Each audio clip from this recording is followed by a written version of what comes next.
¿Se ve la presentación? Sí, perfecto. Ya, perfecto. Bueno, muchas gracias por la presentación. Em, y gracias por la invitación, a este evento. Em, si hay, bueno, para los que no me conocen, yo estudié geología en la Universidad Austral y soy de la primera generación de geólogos egresados de allá. Entonces siempre es muy grato para mí seguir relacionado con la Universidad Austral y compartir con esto. De aquí para adelante, en el futuro, igual yo siempre estoy abierto a cualquier oportunidad. La charla que tengo preparada para ustedes hoy es, la he titulado un poco, pienso que a lo mejor es un poco ambicioso el título, pero lo vamos a ir viendo de a poco, que es Evidencias de deformación vertical asociada a terremotos. ¿A qué me refiero con evidencias de deformación vertical? Bueno, para partir, puse esta imagen que es al sur de Chiloé y que básicamente retrata uno de los grandes efectos que tuvo el terremoto de 1960, que es el terremoto de Valdivia. Y que son estos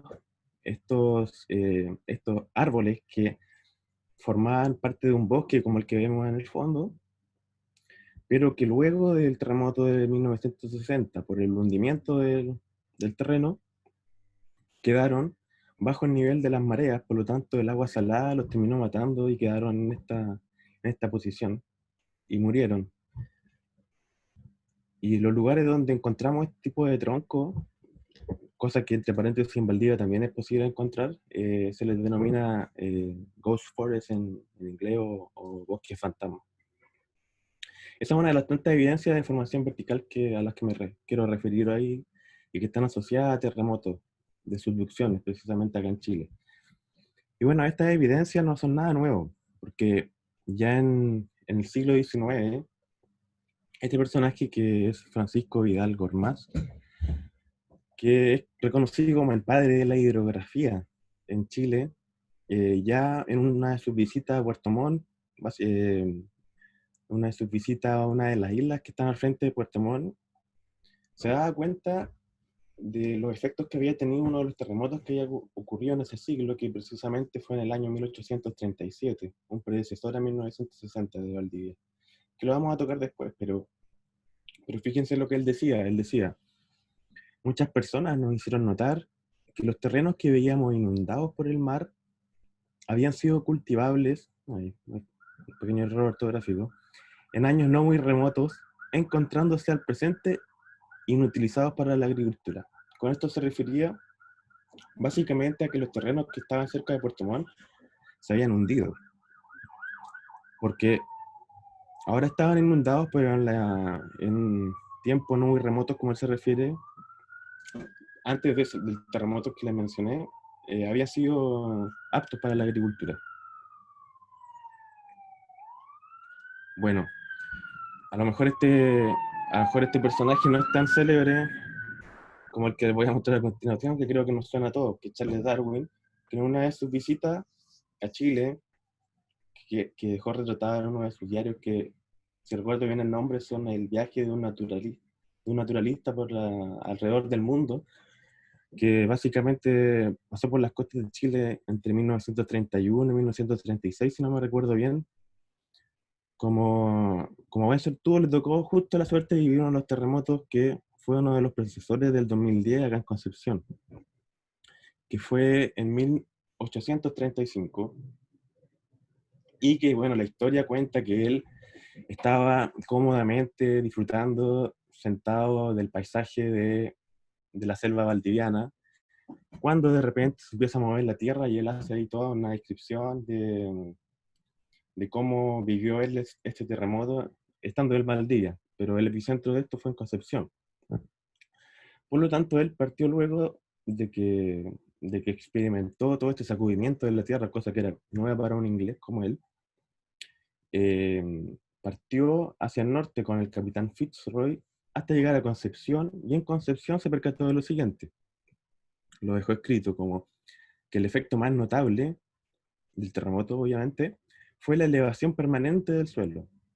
Las tierras alrededor de la bahía de Concepción se elevaron 2 o 3 pies, algo así como 1 metro. Es decir, ya en el siglo XIX tenemos evidencia escrita de que hay registro de levantamiento, en este caso, o hundimiento, como les mostraba con el registro anterior del personaje que le había mencionado, asociado a terremotos. ¿Y por qué ocurre esto?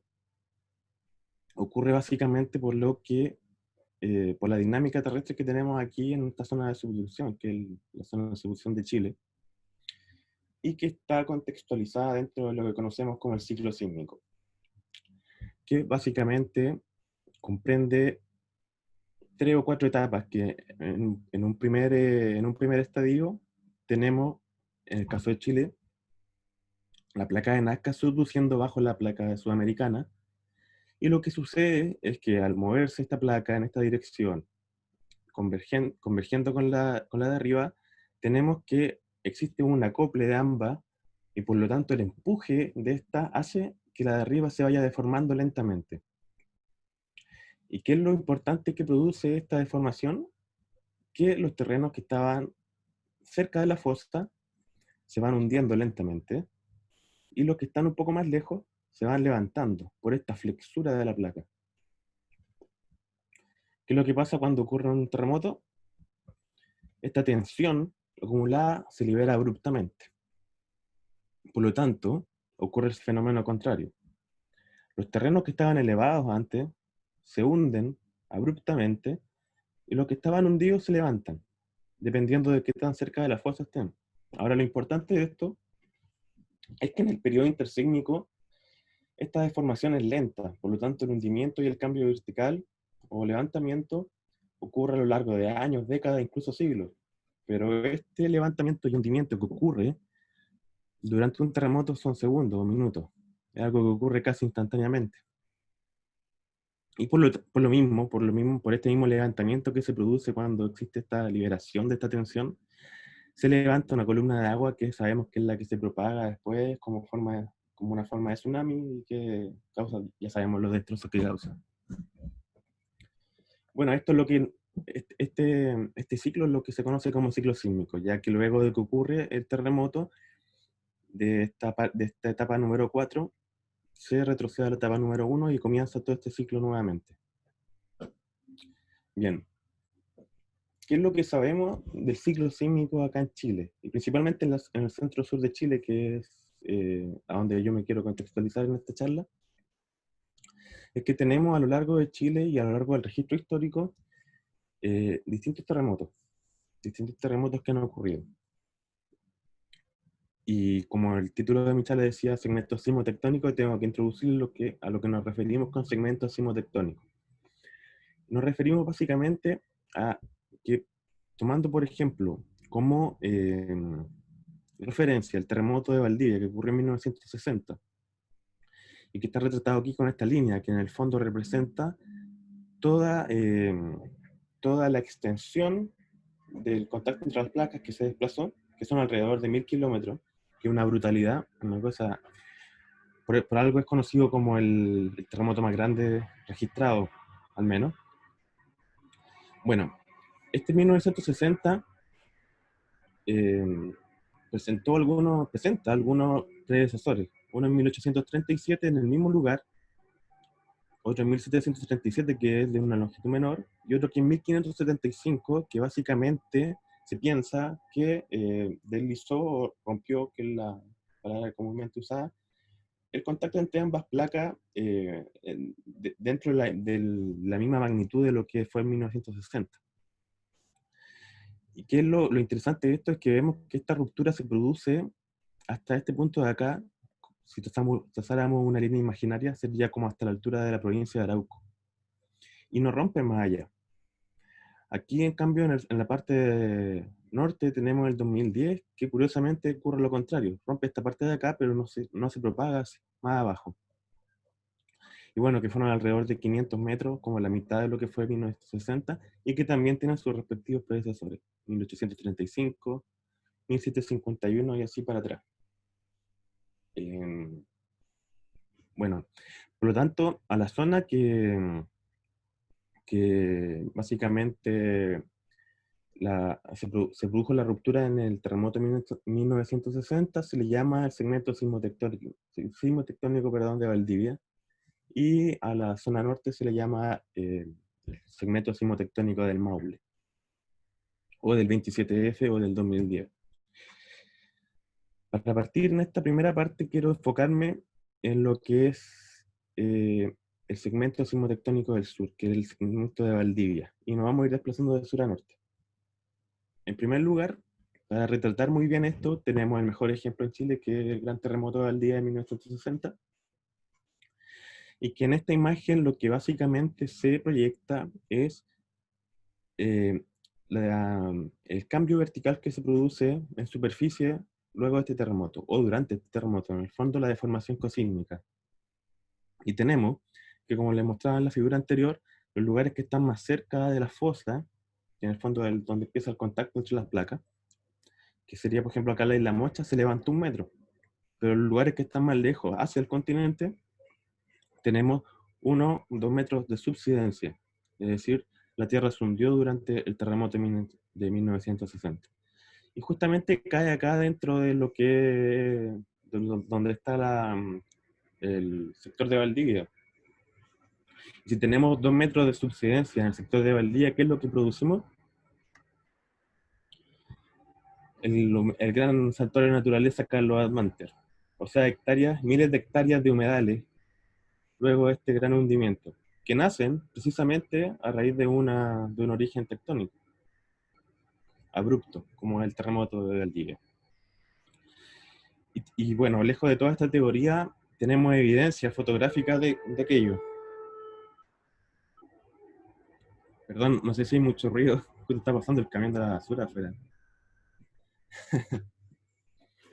Bueno, eh, aquí está la ciudad de Valdivia, y para esta zona para esta zona del norte, que es básicamente donde tenemos Punucapa, tenemos algunas fotos bien antiguas tomadas fotos aéreas tomadas desde avión. Y creo que le ponga bien atención a esto porque esto ejemplifica bastante bien el ciclo sísmico que le introduje al principio. Primero en 1944, o sea, antes del terremoto, tenemos esta situación de contacto entre ambas placas, que se va acumulando energía y se va acumulando tensión, o sea, el periodo intersísmico. Y creo que se fijen bien en esta zona de acá, en la que este es el río Cruce, y que se encuentra bien encauzado, y estos terrenos bajos incluso son cultivables. Y ahora voy a poner la foto de 1960. Luego del terremoto, todo esto queda bajo el agua, todos estos terrenos que antes incluso los animales podían pastar ahí y todo, se transforman en humedales. Incluso el río ocupa toda esa superficie, y claramente pierde el cauce original. O sea, aquí se nota, digamos, el cauce original que tiene, pero obviamente termina siendo más ancho.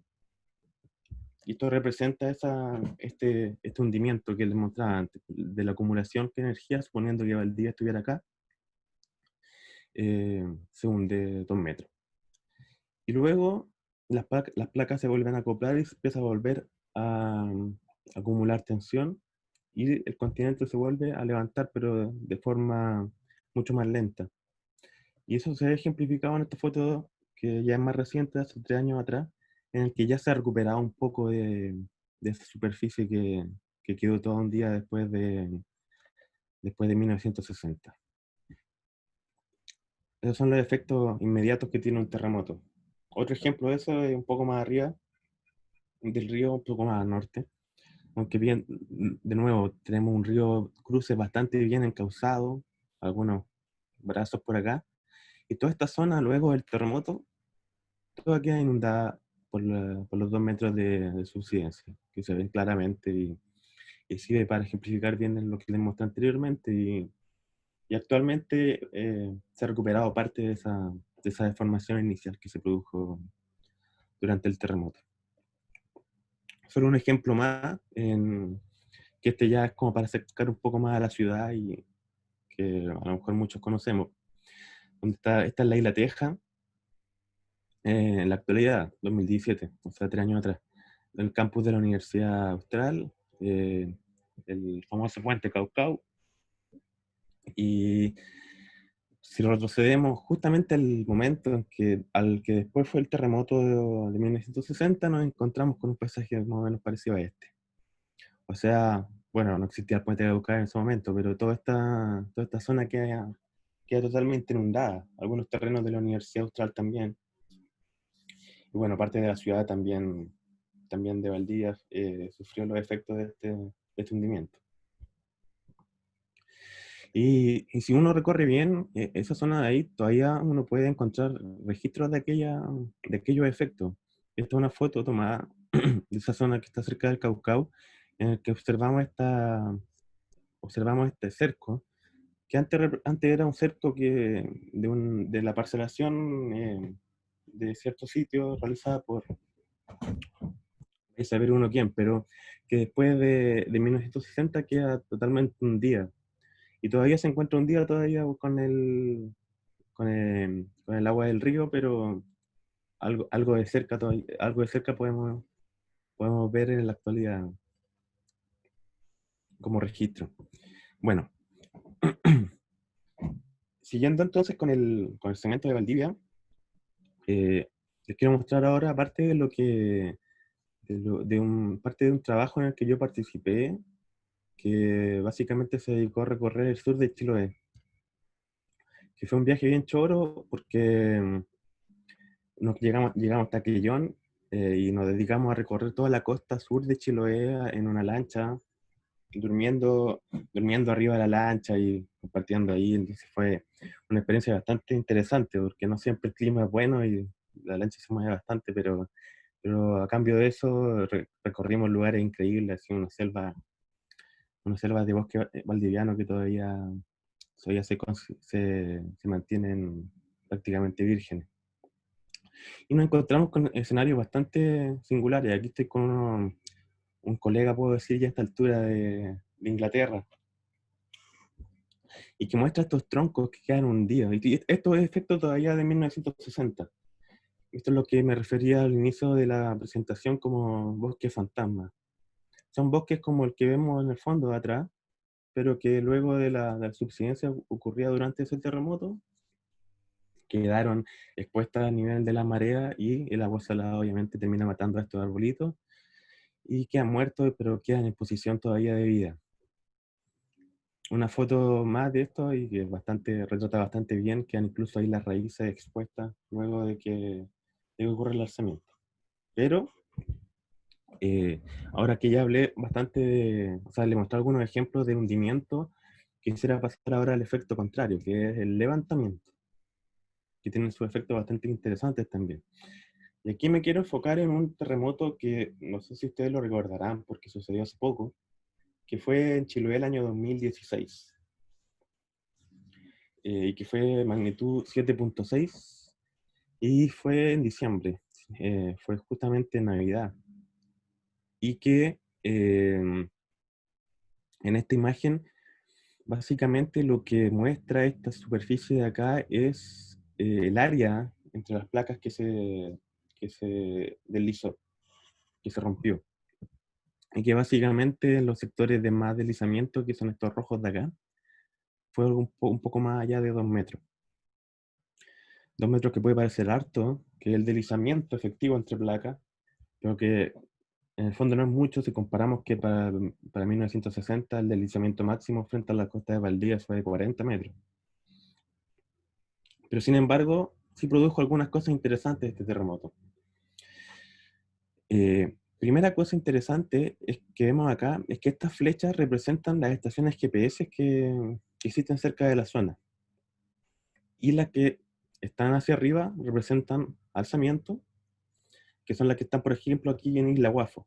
Y es parte un poco de lo que yo les expliqué al principio, de que las zonas que están más cerca de la fosa se levantan durante los terremotos, y las zonas que están más lejos, que se representan estas flechas de acá, que en Quellón y en Melinca, eh, se hunden. Em, y parte del problema que existe, sobre todo en el sur de Chile, es que la cobertura bueno, en Chile en general, para el 2010 cambiaron un poco las cosas, pero sobre todo para el sur de Chile es que la cobertura de estaciones de GPS es bastante pobre. Entonces, para reconstruir bien el comportamiento que han tenido los terremotos, necesitamos una buena cobertura de estaciones de GPS. Cosa que luego del terremoto del 2010 se avanzó bastante en eso, pero justamente ayer conversábamos con algunos profesores de que en Japón, por ejemplo, tienen estaciones incluso, incluso bajo el océano, acá cerca del contacto de las placas, cosa que aquí en Chile estamos bastante lejos de lograr, pero algún día se trabaja en eso. Bueno, el problema de la falta de cobertura de GPS es que esta estimación del deslizamiento en un terremoto no siempre es muy acertada cuando las estaciones son pocas. Idealmente deberíamos tener una estación ubicada acá justamente donde fue el epicentro del evento, pero no la tenemos. Y bueno, y se entiende porque las condiciones acá son bastante inhóspitas, por así decirlo, y realmente no vive casi nadie y hacerle mantención a ese tipo de equipo es bastante gustoso. Pero bueno, me quiero enfocar ahora en el levantamiento que se produce asociado a los terremotos, y para esto pienso que este video es bastante ejemplificador, espero que funcione. Sí. Aquí vemos que, como dije, la placa de Nazca va avanzando. A ver, lo voy a detener un momento. Va avanzando y va haciendo que, mejor lo voy a reducir, va avanzando y va haciendo que la placa sudamericana se vaya deformando. Y ven cómo la isla se va hundiendo de a poco, lentamente. Y esto dura décadas hasta que en algún momento, terremoto, y la isla vuelve a levantarse de una forma abrupta. Y obviamente con el tsunami asociado y todo. Y vemos este diferencial que es este color rojizo o café, que es todo lo que la isla se hundió durante el periodo intersísmico y todo lo que se alzó durante el terremoto.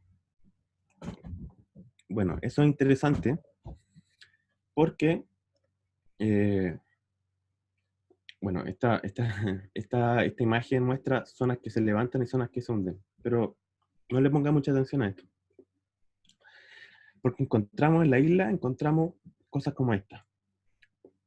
¿Y qué es esto? Esta franja blanca es una franja de algas muertas. Eh, y bueno, qué tiene de especial una franja de algas muertas? Lo especial que tiene es que esta alga es una alga coralina que se llama, y que tiene esta coloración. Esta coloración es rosácea y que se encuentra justamente en el espacio intermareal, es decir, vive entre la marea baja y la marea alta.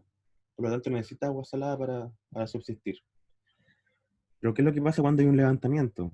Estas algas quedan expuestas al aire subaérea y ya quedan separadas del espacio intermareal, por lo tanto ya no le llega el agua salada que necesitan para poder sobrevivir. Por lo tanto, es un buen indicador de cuánto cambió el paisaje de la isla.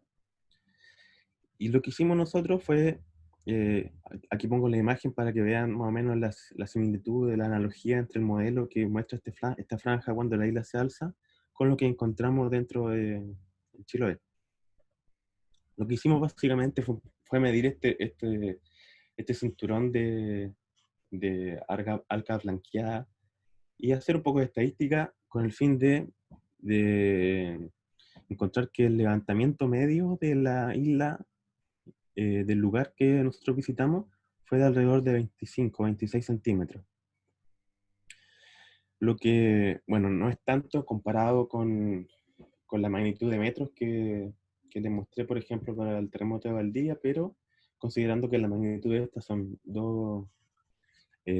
son dos órdenes mucho menores porque un 7 y el otro un 9, y como es exponencial este asunto, es bastante interesante, ya que los modelos que se habían propuesto en base a los GPS que les mostré anteriormente, es que considerando que en el cuadro inferior tenemos la placa de Nazca, la placa sudamericana, y la zona que se deslizó es básicamente esta que está marcada en amarillo.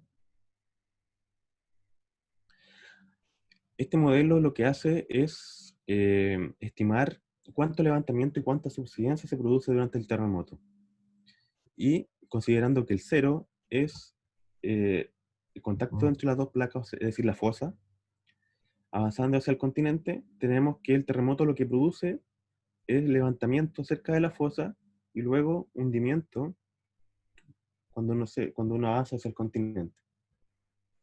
Y lo que hicimos nosotros midiendo esta alga es lo que se muestra en este recuadro blanco, esta es la banda de error, que son los 25 centímetros que nosotros medimos y que calzan más o menos perfecto con este modelo. O sea, este modelo predecía que para la zona que nosotros visitamos había entre 30 y 20 centímetros de alzamiento y efectivamente nosotros fuimos, medimos las algas y efectivamente eran 20, 25, 26 centímetros de levantamiento en esa zona. Y esto ayuda a robustecer el modelo, entregarle más datos al modelo de ruptura con tal de poder estimar mejor la superficie de deslizamiento entre ambas placas y las zonas de mayor deslizamiento y cómo esta se distribuye. Complementando un poco los datos que uno tiene de GPS, los GPS que estaban acá en WAFO y que yo básicamente. Bueno, eso en cuanto al segmento de Valdivia. Ahora voy a pasar trasladando un poco hacia el norte, a la área en la que estoy trabajando actualmente y de donde me encuentro viviendo actualmente. Tenemos un escenario un poco distinto, pero con algunas similitudes. Tenemos el último terremoto importante, que fue el 2010, y el que está más fresco en la memoria, porque fue el terremoto más grande que hemos vivido en los últimos años, y con relativamente buen registro. Pero también tenemos algunos predecesores a este, 1835, 1751 y así para atrás. Que lo interesante es que tenemos mejores modelos para el terremoto del Maule. Y esto es básicamente la distribución de deslizamiento que se produjo cuando ocurrió el terremoto. Magnitud 8.8, con el epicentro acá cerca de las costas de Concepción, y que alcanzó, ¿cuánto le dije? Para Chiloé eran 2 metros, ahora un máximo como 15 metros. Y 10 metros acá, estos parches. Y el área básicamente que yo estoy trabajando es la isla Santa María. Pero antes de la isla Santa María es esta isla que está acá. Pero antes de irme a ese punto, quería mostrarle alguna evidencia clara, digamos, de fotografías tomadas pre y post terremoto, para mostrarle más o menos cómo es la diferencia de estos cambios verticales, de esta deformación vertical que sucede a terremotos. Y pensando esta vez en levantamiento, no en subsidencia. Tenemos terrenos que son pre-2010. Aquí tenemos aquí el terremoto, un acantilado, por ejemplo, y una playa con algunos botes. Luego del terremoto tenemos un cambio abrupto y como, bueno, la tecnología estaba más desarrollada, teníamos más cámaras, pues pudimos captar mejor estas diferencias. Tenemos aquí una forma bastante notoria y exagerada de cómo una playa avanza toda esta cantidad de metros luego del terremoto, y acá abajo cómo toda esta plataforma emerge luego del levantamiento del terremoto. Y acá tenemos también un ejemplo parecido al que yo les mostré en Chiloé, pero no con el mismo tipo de organismo, no con la misma alga, sino que con este tipo de marisco que nosotros todos conocemos acá como choritos. Y que también, al igual que la alga que les mostré anteriormente, vive en la sección intermareal, o sea, entre la marea baja y la marea alta, y necesita agua salada para subsistir. Aquí vemos con la modelo de acá, cómo después del levantamiento toda esta franja de chorritos queda alzada y queda lejos del espacio intermareal y por lo tanto empiezan a morirse. Y acá en la imagen de arriba vemos toda esta franja cubre un área más extensa, po, y es parte de lo que uno puede llegar a terreno y medir y con eso complementar ciertos modelos de levantamiento. Pero bueno, como ejemplo simplemente. Ahora quiero entrar más de lleno a mi espacio de estudio, que es la investigación que yo estoy desarrollando dentro del doctorado. Por lo tanto, aquí puse una imagen de la isla Santa María para ponerle un ejemplo de qué es lo que ocurrió en la isla Santa María cuando se produjo el terremoto del 2010.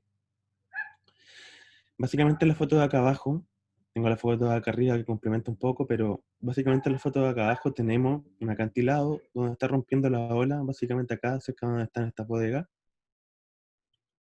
Y luego el terremoto del 2010, un alzamiento algo así como 2 metros.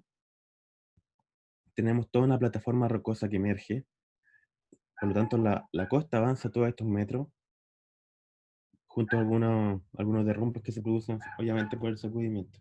O sea, un cambio abrupto de la costa.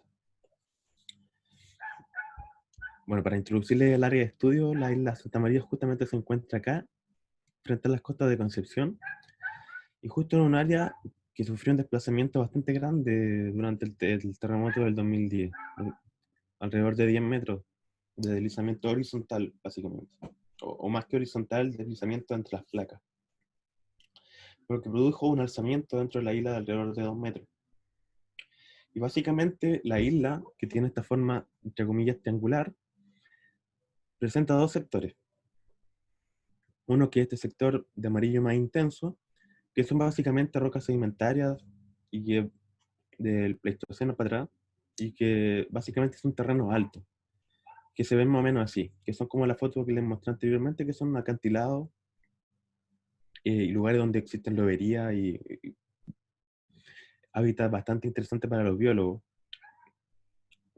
Y por otro lado, una planicie holocena que es reciente, menor a, menor a 10.000 o 6.000 años, que es todo este amarillo más pálido que se observa acá, y que son estos terrenos que muestro aquí en la izquierda, que son básicamente estos terrenos bajos con algunos humedales atrás, más allá está la playa, y la playa más o menos como esta, acá está rompiendo la ola, y una playa extensa, que tiene algunas dunas, pero en el fondo son terrenos bajos. Bueno, lo que nosotros estamos viendo es que, eh, una vez más, eh, para el terremoto del 2010, eh, repito de nuevo, sufrió un alzamiento de alrededor de 2 metros.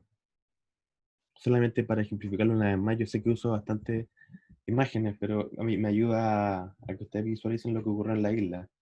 Tenemos la zona norte de la isla Santa María tomada con una foto aérea, pre-terremoto y post-terremoto, que ejemplifica toda la plataforma rocosa que emerge luego de que se alza la isla, que fueron como 2 metros.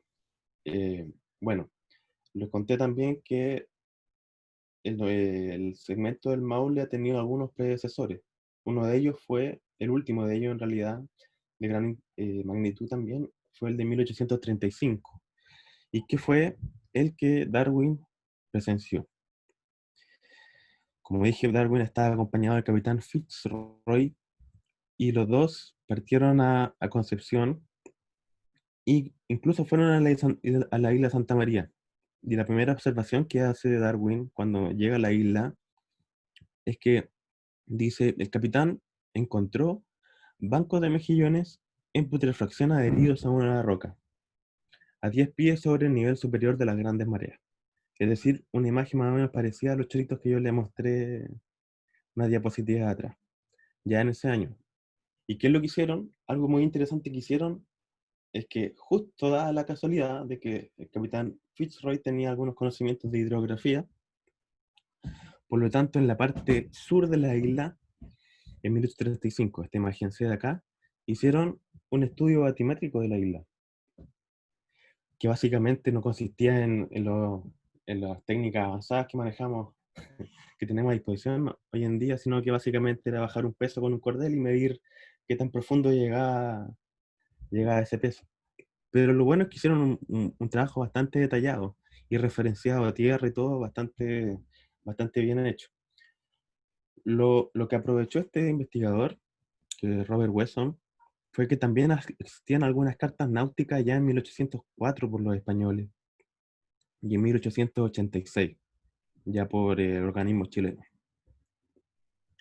Por lo tanto, fueron el año 2011, si no me equivoco, después del terremoto, y hicieron básicamente lo mismo. Por lo tanto, con esto tenían una forma de comparar cómo ha cambiado la batimetría, es decir, la topografía del suelo oceánico, cerca de la isla durante este periodo, desde 1804 hasta el 2010. Y básicamente haciendo esta comparación, lo que ellos pudieron obtener fue más o menos algo como esto. Aquí tenemos el tiempo desde 1800 hasta el año 2010, y la elevación. Por lo tanto, esto se asemeja bastante a algunas imágenes que les mostré anteriormente. Tenemos pre-1835, que es el predecesor del 2010, tenemos un nivel base. Tenemos que para el terremoto la isla se levanta, que está retratado aquí en esta imagen de acá arriba también.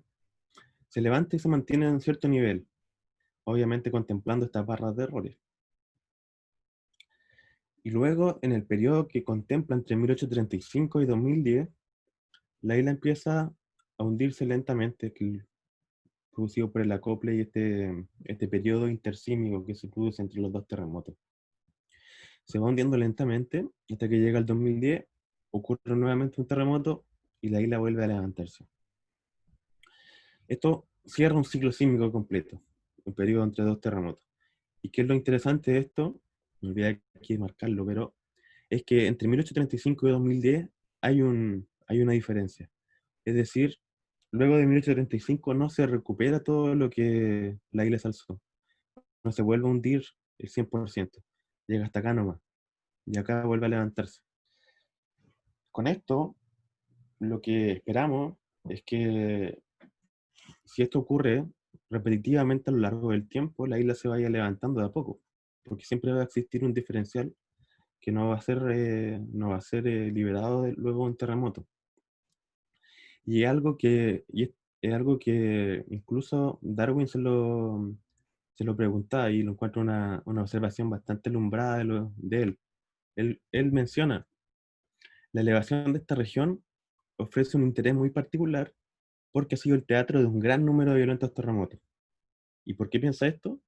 A causa de la gran cantidad de conchas marinas extendidas a una altura de 600 pies.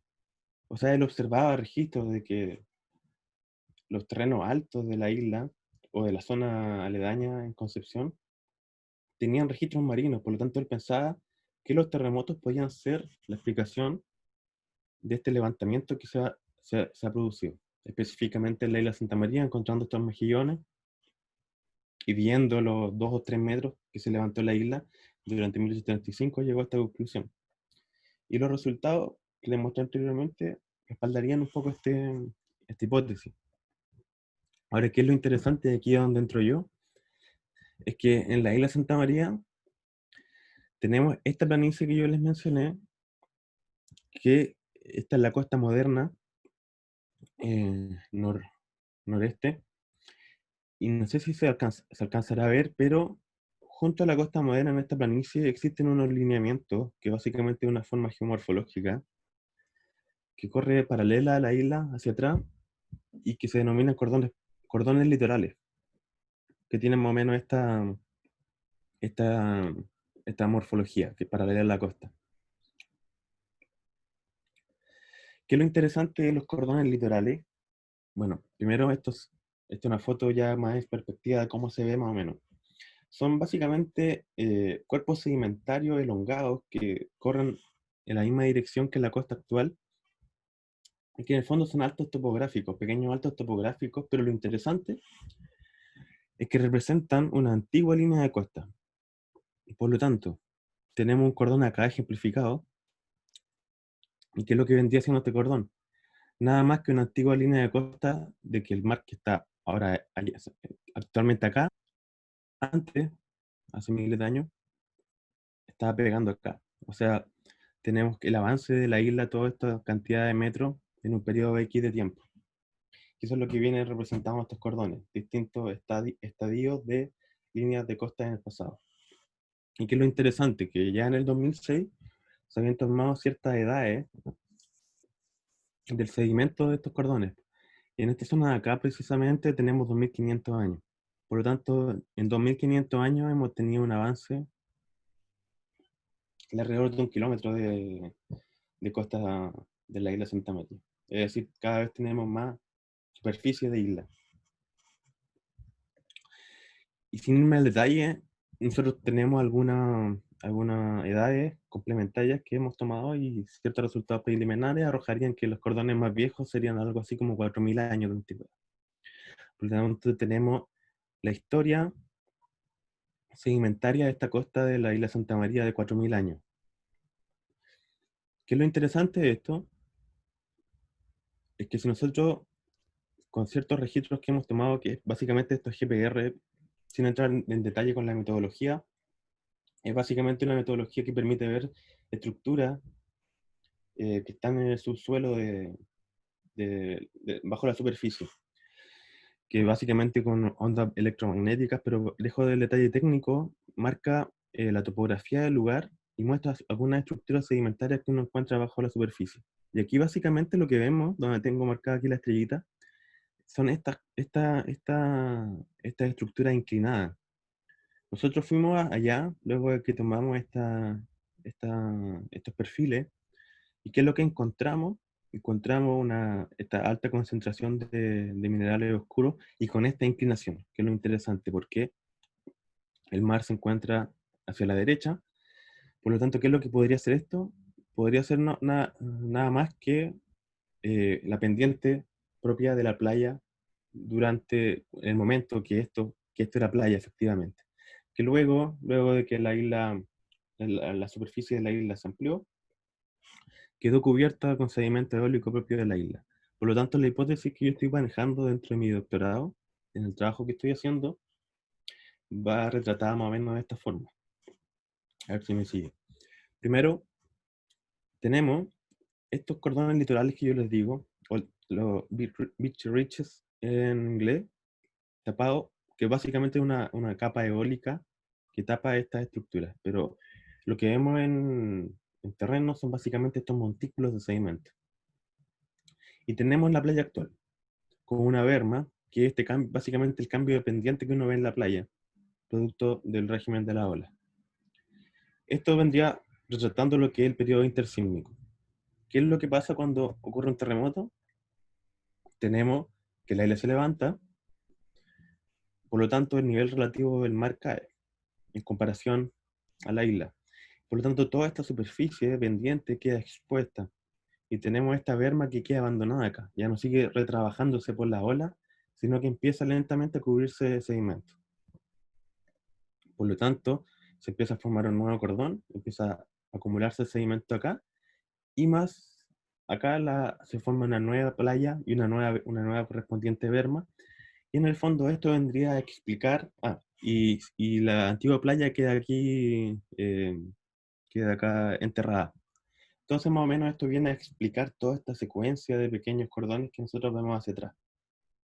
Así, si podemos asociar, o si en realidad sí yo puedo asociar, porque el proyecto en el que yo estoy trabajando, si puedo asociar que cada uno de estos cordones representa el levantamiento que sufrió la isla en uno de los terremotos, ¿qué es lo que nos ayudaría el poder relacionar los terremotos con la morfología que vemos en la isla? Aquí en el Maule tenemos evidencia del 2010 de levantamiento. Tenemos la evidencia también de Darwin en 1835. Extrapolamos hacia atrás con el registro histórico 1751 a 1570, pero no tenemos mucha idea de lo que pasa antes de eso. Y como yo le mostré, la planicie tiene alrededor de 4000 años. Por lo tanto, eh, la, la conclusión, el resultado esperado al que yo pretendo llegar dentro de mi proyecto es poder resolver un poco lo que no sabemos. cada cuánto tenemos este levantamiento de la isla, por ende, cada cuánto ocurre un terremoto, cómo es el ciclo sísmico dentro de la región del Maule, y si podemos, con esta información de cada cuánto ocurren estos fenómenos, cómo se comporta la isla, tener modelos predictivos de cómo, de qué es lo que nos cabe esperar hacia el futuro, que es básicamente el objetivo que tiene el proyecto en el que yo estoy trabajando. Y dejándole simplemente como una reflexión final para cerrar este tema, la frase de uno de los padres de la geología moderna: el presente es la llave para entender el pasado.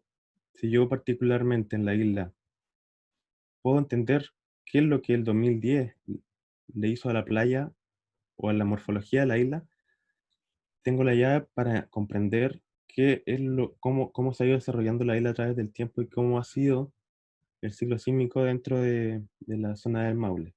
Por lo tanto, entender la sismología en el presente es clave para entender cómo ha evolucionado la geología de Chile, específico de la isla Santa María en mi caso, pero la geología de Chile en el pasado. Y con esa reflexión final, le agradezco a todos por su atención. Muchas gracias. Wow, muchas gracias por tu presentación, Diego. Oye, impresionante algunas de las imágenes. Eh, Sí, el nivel de la alga y de los cordones litorales ahí tan marcados. Mira, voy leyendo unos comentarios que hay en el chat. Bueno, al principio de la charla, antes de que empezara, Nathan puso aguante mago. gracias, Eh, Nathan. eh, Matías Alarcón preguntó: ¿hay contrastes en la evolución de los humedales urbanos pre y post terremoto del 60? Bueno, el contraste básicamente de los humedales, supongo que está hablando en Valdivia. Claro, humedales Eh, urbanos. claro, es básicamente que, como mostré en una de las fotos, a ver si la pillo de nuevo, acá. Tenemos que zonas aledañas a la ciudad de Valdivia, en la región de Valdivia, básicamente no eran humedales, muchas de ellas, pre-terremoto. Tenemos que luego del terremoto, sí, efectivamente pasan a ser terreno eh, en donde la inundación del río provoca un cambio geomorfológico y por lo tanto un cambio de ambiente, de lo que enteramente fluvial a algo que ya conocemos como los humedales que están alrededor de Valdivia. Eh, por lo tanto, sí, sí hay un claro contraste, digamos, en pre y post terremoto. De hecho, eso es lo que retrata este estudio, que es bastante interesante si quieren, ustedes eh, quieren de repente revisarlo, me lo pueden pedir. Es la Sí, estimación que hace este autor acerca de la cantidad de superficie de humedales nuevos.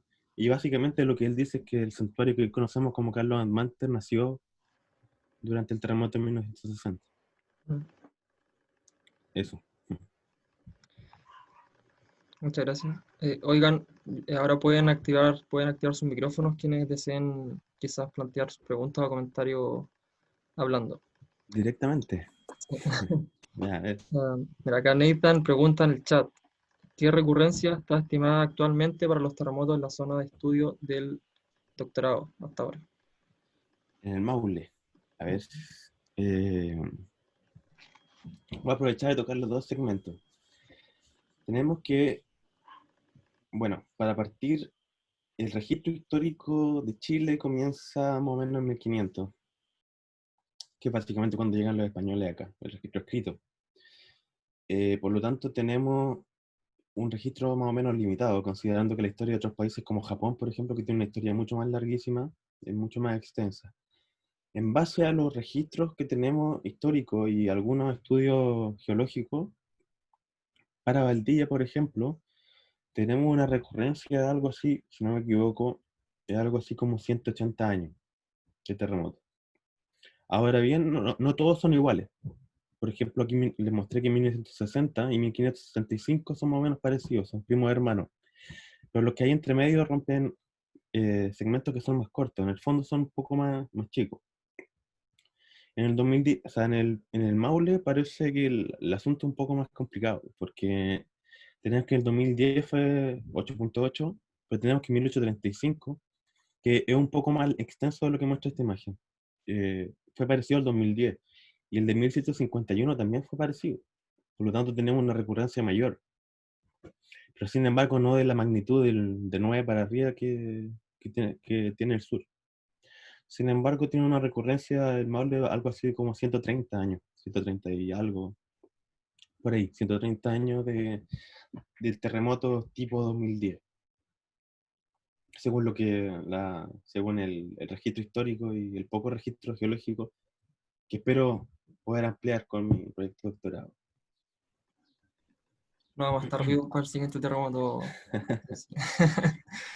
Claro. Oye, ¿y pasa algo ahí en esa línea roja? Digamos que las rupturas llegan hasta ahí. ¿Hay alguna característica Mi- morfológica? Mira, esta es una pregunta bastante interesante que un poco escapa también del área Mm. que yo más manejo, pero tenemos una clara evidencia de que los terremotos, parecería ser una barrera que tiene los terremotos tanto en el sur como en el norte. Y algunos estudios que se han hecho recientemente, dirigidos básicamente por Melnick, es que esa zona es una zona bastante extraña, que es justamente donde está la cordillera Nobel Buda en Arauco. Y que, no sé si ustedes saben que es la parte más alta de la cordillera Nobel Buda, es una parte que se levanta bastante rápido. Y de alguna forma este levantamiento, alzamiento que se ha producido, que ha levantado tanto la cordillera de la costa y las características topográficas de la zona, algo tienen que decirnos acerca de qué está pasando ahí, por qué Claro. los terremotos no pasan de esa zona. Ahora, no solamente ahí, también tenemos que, por ejemplo, entre Santiago, este mapa de Chile no me alcanza, pero Santiago representa otro tipo de segmento que llega hasta más o menos Coquimbo, que fue un terremoto que ocurrió el año 2015. Y que también, según el poco registro que hay, pareciera que hubiera una división cerca de ahí, que los terremotos que ocurren en el Chile central, Santiago o Valparaíso, no llegan hasta Coquimbo y no rompen hasta Concepción. Pero también igual es parte de la dinámica de cómo interactúan las placas. Igual uno no esperaría que en un terremoto se rompiera todo Chile de una, sería una, Claro. una catástrofe, pero es lo que conocemos hasta el momento. Bueno, al menos allá en la costa de Valparaíso hay montes submarinos que se Sí, sí, conocen. pues esa otra cosa interesante Mm. de esa parte de ahí. Sí.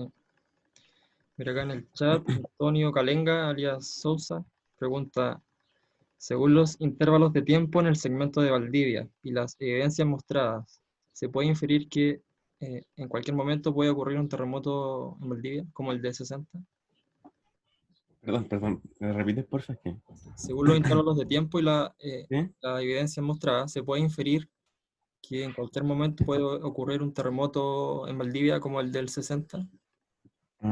Bueno, básicamente hay unos estudios liderados por Marco Cisterna en la localidad de Maullín, a la altura de Puerto Montt, que básicamente lo que están diciendo según el registro geológico, en realidad el registro de tsunami, Ujú. es que fenómenos como el de 1960 tienen una recurrencia un poco más larga, porque son eso sí que son monstruos de terremoto. 9.5 ya es una cosa mayor.